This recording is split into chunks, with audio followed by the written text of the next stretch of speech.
Salut à tous, vous l'avez sûrement entendu, la France s'engage dans le confinement.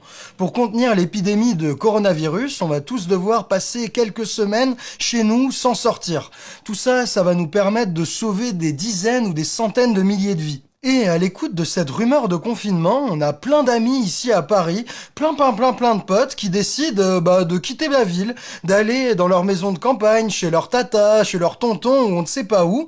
Pourquoi ? Pas du tout pour sauver leur peau, puisqu'ils sont souvent jeunes et ne risquent quasiment rien, mais simplement parce que ça les emmerde, ça les embarrasse de passer le confinement en ville et qu'ils ont envie d'un peu de soleil et de profiter de la campagne. Ce comportement, quitter les villes par confort, il est proprement irresponsable. Soit vous avez pas bien compris ce qu'est ce virus et ce qu'est cette épidémie.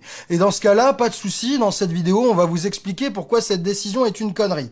Mais si vous comprenez ce qu'est le virus et comment il fonctionne, alors cette décision, c'est vraiment de la merde. Ceux qui partent aujourd'hui ou demain des grandes villes, des grands foyers où il y a beaucoup de contaminés, pour aller dans des plus petits villages ou des plus petits endroits, ils auront vraiment des morts sur la conscience. Même si vous n'avez pas l'impression d'être malade aujourd'hui, quitter la ville, aller à la campagne, ça peut faire de vous le mec ou la nana qui va amener le coronavirus dans un village, dans une vallée ou dans un coin où il n'y était pas jusqu'à présent. Et donc, ça va faire mourir des gens alors que vous auriez pu vivre le confinement tranquillement chez vous et ne contaminer absolument personne. Là, j'en entends certains d'entre vous se dire « Non mais ça va, je suis pas malade aujourd'hui, j'ai rien. » Ok, mais deux choses. Un, tu peux très bien être contaminé et être contagieux sans avoir le moindre symptôme. Et deux, il y a un temps de latence entre le moment où tu es contaminé par le virus et le moment où tu développes les premiers symptômes. C'est la période d'incubation et, pour le coronavirus, elle peut monter jusqu'à 14 jours. Ne pas se sentir malade aujourd'hui, ça veut absolument pas dire que t'as pas déjà chopé le virus et que t'es pas déjà contagieux. Donc, quand des personnes quittent la ville pour leur confort, elles peuvent très bien ne pas se rendre compte parce qu'elles n'ont pas de symptômes et que les gens autour d'eux n'en ont pas non plus, mais elles vont être la personne qui va amener le virus plus loin qu'il ne l'est déjà aujourd'hui. Et ça, quand on sait à quel point le virus est dangereux, c'est complètement inconscient. Une petite piqûre de rappel pour que vous voyez ce que fait vraiment ce sale virus. Quand on regarde les cas testés positifs, eh bien le virus, il envoie 20% des gens à l'hôpital. Et il y a 5% de cas très graves qui ont besoin d'être soignés en réanimation. Et vous êtes peut-être pas au courant de ce que ça veut concrètement dire être traité en réanimation pour le coronavirus, mais ça veut dire être sous anesthésie générale, être branché à une machine qui respire à ta place et rester comme ça pendant 12 à 14 jours si t'es pas mort avant. Ça veut dire que chaque patient très grave ou critique, les 5% des cas dont on parlait juste avant, quand ils arrivent en réanimation, ils y restent pour quasiment 2 semaines, branchés à des machines et tout. Faut savoir qu'aujourd'hui en France, il y a 5000 lits tout équipés de réanimation avec toutes les machines qu'il faut. Et évidemment, tous ces 5000 lits de réanimation ne pourront pas être consacrés que aux patients du coronavirus. Faudra continuer à sauver les gens qui font des infarctus, des AVC, etc.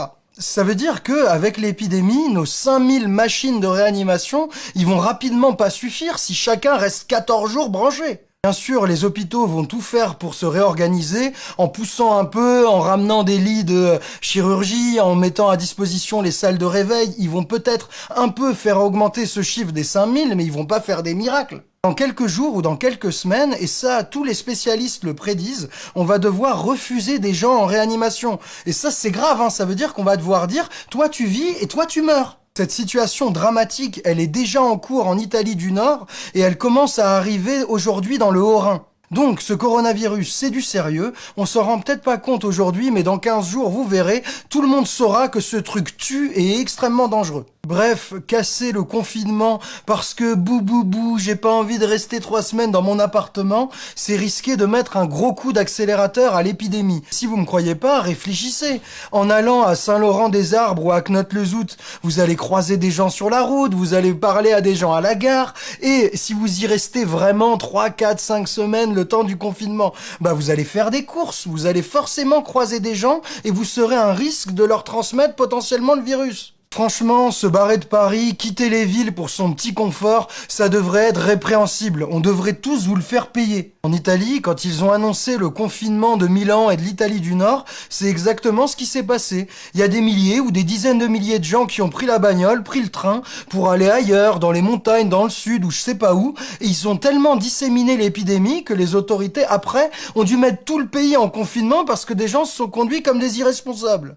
On n'est vraiment pas obligé de faire les mêmes erreurs. Donc, tous les Parisiens, tous les Strasbourgeois, tous ceux qui s'apprêtent à quitter leur ville à Paris ou dans le Grand Est pour passer le confinement au soleil, mais reprenez vos esprits. Ne soyez pas le mec égoïste qui va amener le virus plus loin qu'il ne l'était déjà. Si l'idée de vous barrer vous a traversé l'esprit, franchement, on vous comprend, on vous juge pas. Mais maintenant, vous en mesurez les conséquences.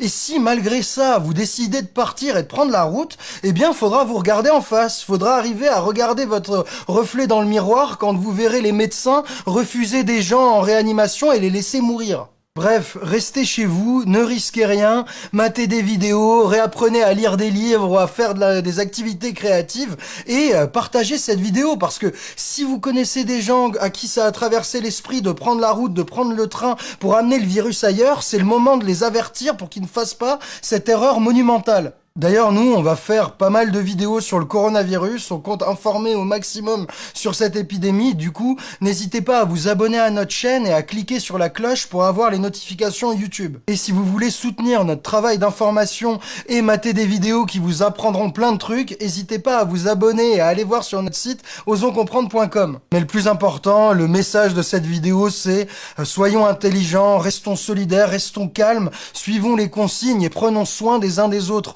N'ayons pas des conduites irresponsables juste pour notre petit confort. Voilà, c'était un plaisir de partager ça avec vous. Faites tourner le message au maximum et franchement, prenez soin de vous.